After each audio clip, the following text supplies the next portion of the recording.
जिला कुरुक्षेत्र में बढ़ रहा है नशा। जिले में सरेआम ले रहे हैं युवा नशा। नशेड़ियों में नहीं रहा पुलिस का खौफ। Haryana state narcotics control bureau के सब इंस्पेक्टर अशोक ने कहा, लगातार नशेड़ियों पर की जा रही है कार्यवाही। जिला कुरुक्षेत्र में लगातार नशा बढ़ता जा रहा है। जिले में कई सुनसान जगह पर नशा ले रहे हैं युवक। नशेड़ियों पर पुलिस भी काबू पाने में नाकाम साबित हो रही है। नशेड़ियों में पुलिस का खौफ भी नहीं दिखाई दे रहा है, इसलिए नशेड़ी सरेआम सार्वजनिक जगह पर नशा ले रहे हैं। हालांकि आए दिन लगातार पुलिस नशे के कारोबारियों पर कार्यवाही तो कर रही है, लेकिन उसके बावजूद भी नशा और नशेड़ी बढ़ रहे हैं।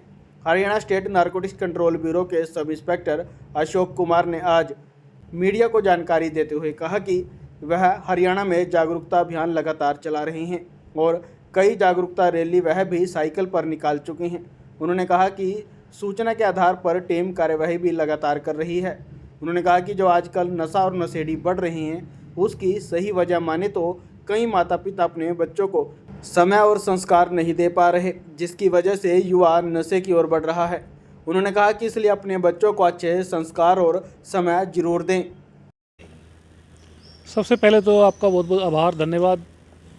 आप समाज का चौथा स्तंभ है।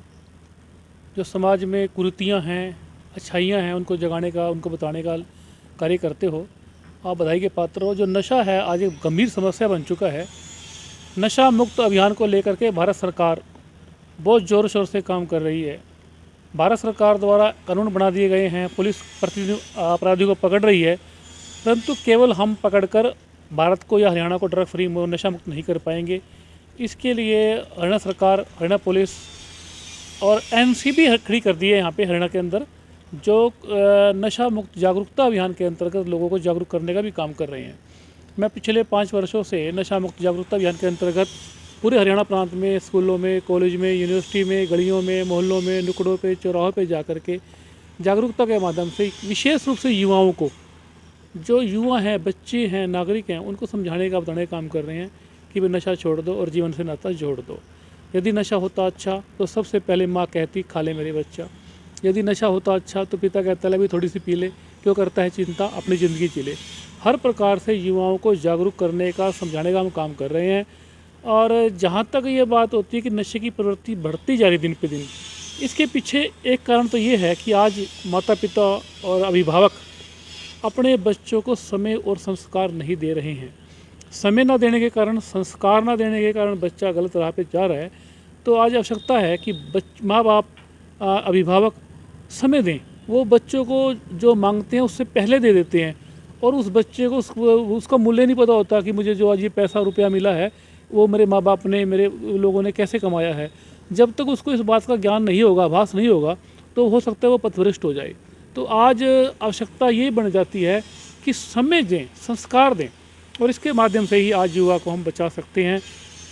तो अगर बात करें वर्मा जी, जिस तरह युवा है उसका नशा, ड्रग्स और कैप्सूल, इंजेक्शन, भांग, ये चीज़ें आम हो रही है, और कहीं ना कहीं देखा जाए जो केमिस्ट्री की दुकानों से नशा बिकता है, पुलिस कार्रवाई करती है, पकड़ते। जो इसका डिपार्टमेंट क्यों नहीं कार्रवाई करता? भी जो युवा हैं देखे जाते हैं कि नशे, अपनी नसों में इंजेक्शन लगाते हैं, तो क्या कहेंगे? बड़ा अच्छा प्रश्न किया सर आपने। अब जो है, अब भारत सरकार इस ओर बड़ा कदम उठा रही है। भारत सरकार द्वारा, केंद्रीय गृह मंत्रालय द्वारा एनसीबी के माध्यम से एक नया नंबर पूरे भारत के लिए लॉन्च कर दिया है, 1933 1933। अब आपको थाने चौकी में नहीं जाना, पुलिस के पास जाने की जरूरत नहीं। केवल 1933 पर भी आप बता सकते हो कि ये व्यक्ति है जो ड्रग्स बेच रहा है, ये केमिस्ट है जो नशे की गोलियाँ बेच रहा है, नशे के इंजेक्शन बेच रहा है।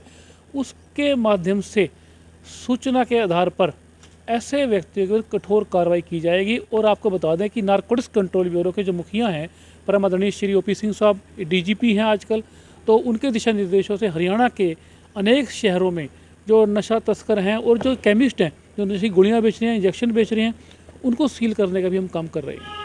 तो देखिए, पुलिस तो अपना काम कर रही है, पुलिस के हर जगह पुलिस नहीं पहुंच सकती। जो आम लोग हैं, समाज सेवी हैं, तो उनका भी कहीं ना कहीं कर्तव्य बनता है कि इसके ऊपर कहीं ना कहीं शिकायत करें, उनको रोकें। बिल्कुल, आज आवश्यकता इस बात की है कि समाज के अंदर 100 लोग हैं, 100 में से 5 लोग भ्रष्ट हैं, बेईमान हैं, और जो बुरे काम करने वाले हैं, और जो 95 लोग हैं वो चुप बैठे हैं। अब समय की आवश्यकता ये है कि जो 95 लोग चुप बैठे हैं ना, जो ये कहते हैं कि मेरा काम नहीं है, ये काम पुलिस का है, उन लोगों से मेरी प्रार्थना है कि जिस दिन आप 95 लोग इकट्ठे हो जाओगे, एकजुट हो जाओगे, उस दिन जो समाज के 5 जो बुरे लोग हैं, जो समाज में कुरीतियाँ फैलाने का काम करते हैं, गलत काम करने का काम करते हैं, वो आपको दिखाई नहीं देंगे। और अब आपको किसी से सामने आके लड़ने की आवश्यकता नहीं है। सरकार ने जो ये नया नंबर दिया है ना, 1933 नंबर दिया है, ये बहुत महत्वपूर्ण नंबर है। इसके पर आप हमें जानकारी दें, बताएं, क्योंकि सूचना सीधी सेंटर में जाएगी, केंद्र सरकार के पास सूचना जाएगी और उसके आधार पर वो छटनी होकर के फिर कार्रवाई होगी। तो अब सबसे महत्वपूर्ण नंबर यही है। जो युवा हैं जो नशा करते हैं उनके लिए क्या कहना चाहते हैं? जो युवा है, जो नशा करने वाले हैं, युवाओं से हमारी प्रार्थना रहेगी कि भाई नशा होता अच्छा तो माँ कहती खा ले मेरे बच्चा। ना नशा माँ ने दिया, ना पिता ने दिया। अब नशा देने वाला व्यक्ति नशा करते करता है शौक़ में, किसी के कहने पे शौक़ में नशा करेगा, फ्री बड़ा करेगा, धीरे धीरे उसको लत पड़ जाएगी, फिर उसकी मत मारी जाएगी, नशा उसके लिए ज़रूरी हो जाएगा, उसकी मजबूरी बन जाएगा, नशा छोड़ नहीं पाएगा और फिर वो नशेड़ी कहलाएगा। मेरी युवाओं से प्रार्थना, यदि आप चाहते हो कि आपके ऊपर नशेड़ी का ठप्पा ना लगे, यदि आप अच्छा जीवन जीना चाहते हो, तो पहली बार में ही नशे को ना कहें और जीवन को हाँ कहें। क्योंकि नशा की एक बार शौक़ में नशा की लत हमें पड़ गई, जिससे बाहर आना कठिन हो जाता है। और ये भी नहीं है, जहाँ भारत सरकार ने NDPS एक्ट बना करके नशा तस्करी को, नशे के अपराध को बहुत बुरा अपराध माना है, वहीं एक और काम किया गया है। जो लोग नशे की दलदल में जा चुके हैं, नशे करने लगे हैं और नशा नहीं बेच रहे, उन लोगों को मानसिक रोगी और बीमार और पीड़ित मान लिया गया। ऐसे लोगों का निःशुल्क उपचार कराया जा रहा है। हरियाणा के हर जिले के सरकारी हॉस्पिटल में इसका उपचार हो रहा है और इसके लिए आप हमें 90-508 91-508 पर संपर्क कर सकते हैं, 1933 पर संपर्क कर सकते हैं और इसके साथ NCB मानस पोर्टल है, वहाँ पर हमें सूचनाएं दे सकते हैं।